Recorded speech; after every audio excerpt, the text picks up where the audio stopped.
അപ്പോൾ നമ്മളെ പുതിയ ആൾക്കാർ നാട്ടിൽ നിന്ന് എത്തിയിട്ടുണ്ട് കേട്ടോ. നാട്ടിൽ നിന്ന് എത്തിച്ചാൽ നമ്മുടെ ഫ്രണ്ടിൻ്റെ ഫ്രണ്ടാണ് നാട്ടിൽ നിന്ന് വന്നിരിക്കുന്നത്. അപ്പോൾ അവർക്ക് കിട്ടിയെന്ന് കുറച്ച് സാധനങ്ങൾ ഞങ്ങൾക്കും കിട്ടിയിട്ടുണ്ട്. അപ്പോൾ പുതിയൊരു അൺബോക്സിങ് ആണ്. അപ്പോൾ നമുക്ക് എന്തൊക്കെയാണ് തുറന്നു നോക്കാം അല്ലേ.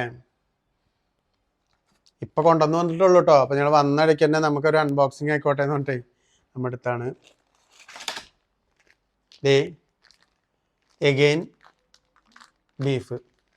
Thank you.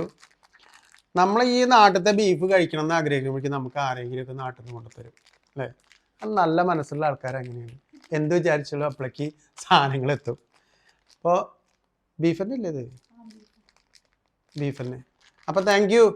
കൊണ്ടുവന്നവർക്കും കൊണ്ടുവന്നേന്ന് ഒരു പാതി തന്ന അവർക്കും ഒരു സ്പെഷ്യൽ താങ്ക്സ് കേട്ടോ. ബീഫ് ഞങ്ങളുടെ ഫേവററ്റ് സാധനമാണ്. Thank you. ഇതേ ഒരു ബോക്സും കൂടി ഉണ്ട്. ഇതിലും കുറച്ച് സാധനങ്ങളുണ്ട്. ഇതെന്താണ്?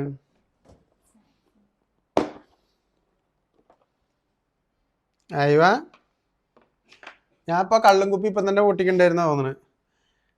നമ്മുടെ നാട്ടിലത്തെ മിക്സറും ചിപ്സ് അരിയുണ്ട.